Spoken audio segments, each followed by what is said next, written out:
Заедно за правдата, Република Македонија, Европската унија и на НАТО. Што открива 10 најупотребувани зборови во говорите на кандидатите за прв човек на државава? Со употребување, истакнување на овие зборови како дел од вкупната порака, со тоа се обидува кандидатот да ги приоритизира темите во главите на оние што го слушаат.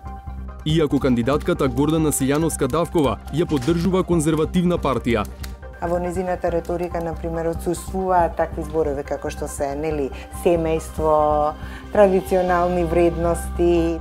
Стево Пендаровски дисциплинирано се држи до пиар стратегијата и политичката агенда. Европа е нагласена, се разбира НАТО како некое клучно остварување. Блерим Река се обидува да наметне граѓански концепт. Тука сепак се работи за една реафирмација повторно на етничките прашања во Македонија. Колку најчесто користениот наратив открива за личниот, а колку за политичкиот профил на идниот претседател на земјава.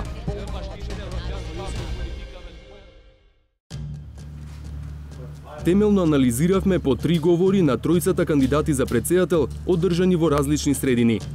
Потоа ги пребројавме зборовите за кои е воочливо дека Силјановска-Давкова, Пендаровски и Река често ги користат. Така составивме листи од топ 10 најкористени зборови за секој кандидат оделно, кои потоа ги анализиравме со универзитетската професорка Јасна Бачовска-Недиќ и пиар експертот Гоце Пачемски. Кандидатот на владеачката СДСМ Стево Пендаровски најчесто ги користи следните 10 збора: држава, Европа, Македонија, народ, проблеми, НАТО, заедно, етничка, напред и политичари. Европа е нагласена, значи патот кон Европската унија како приоритет. Македонија не е запоставена, што е исто многу значајно, особено што зборот Македонија е изоставен во слоганот. Употребувањето на нагласувањето на зборот Македонија и контекстот во кој е секако употребен, исто има значење, дека е на висок приоритет ставен на тоа. Народ, проблеми, значи не се бега од проблемите. Се разбира НАТО како некое клучно остварување. Гледаме една социјалдемократска, нели, реторика. Ги потенцира проблемите заедно, значи не прави некоја сегрегација, премногу не артикулира со зборот етнички различности. Со тоа сака да каже дека сме ги надминале веќе тие проблеми и сега имаме некои други стратегии. Блерим Река, кој е поддржан од опозицијските БЕСА и Алијанса за албанците, е со оваа топ 10 листа: Република, Македонија, држава, Европска унија, албанско, процент, НАТО, 21 април, проблем и Балкан. Република звучи државнички, звучи прифатливо за сите граѓани, како концепт е прифатлив. Државата како сервис, Да. државата затоа што И наспроти републиката општеството. како граѓански концепт, република. Да. Значи, власта кај граѓаните, така и го објаснува. Јавното добро. Зборот граѓанин, па не меѓу сите, туку меѓу најупотребуваните, туку се нагласува албанското, па се врзува со зборот процент.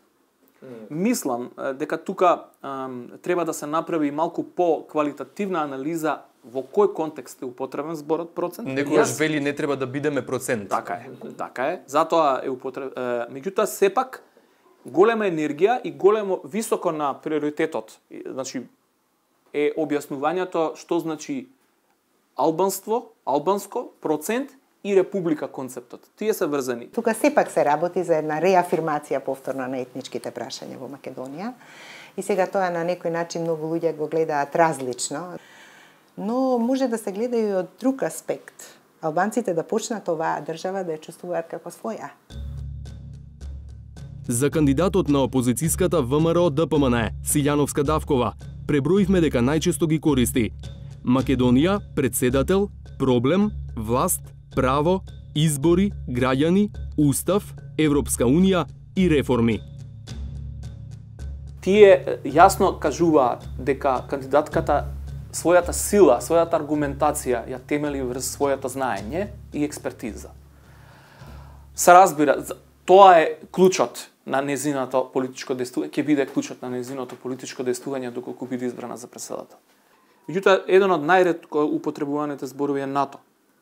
Да. Например, Европска унија е погоре, а НАТО е, што јасно укажува на влијанието на политичкиот дел, политичката стратегија, да не се даде признание случајно на достигнувањата на сегашната владеачка гарнитура. Морам да кажам дека оваа политичка реторика на професорката ја доведе до кандидат на председател. Таа беше мощна и активна во целиот процес на преговорите помеѓу Македонија и Грција во однос и претходно, кога се кроеа мнозинствата во однос на амандманите. Професорката беше една од најактивните интелектуалци кој што беше противник на тоа како тече процесот пред се отправен аспект. Да, тука професионалниот ангажман има, нели, таа е професор по уставно право, затоа и од таму го имаме многу артикулирање зборот закон, устав, држава, што мене лично ми смета, така што и јас се согласувам дека треба малку поинаква реторика, малку поголем аспект можеби на граѓаните, на човековите права, на едно ново димензионирање на националниот идентитет во 21. век. Но има еден краток збор, кој според искуството од досегашните изборни кампањи, политичарите често сакаат да го потребуваат. Ќе. Имаме раст од 6-7%. Ќе се окружам, Дотачојм Македоније башкимин европјан. Бенефити кои ќе ги имаме. тоа ние ќе го смениме. До të mundohem që ta depриватизој штетот. И ќе има. Оваа честичка е на врвот според употребата и кај тројцата кандидати, пред посочените 10 најкористени збора. Кај Силјановска-Давкова, убедливо најчесто, со оглед на тоа што држи и најдолги говори кои траат и над половина час. Впечатокот што го добиваат од пре нагласувањето на честичката ке во говорот е дека овој човек премногу лесно ветува.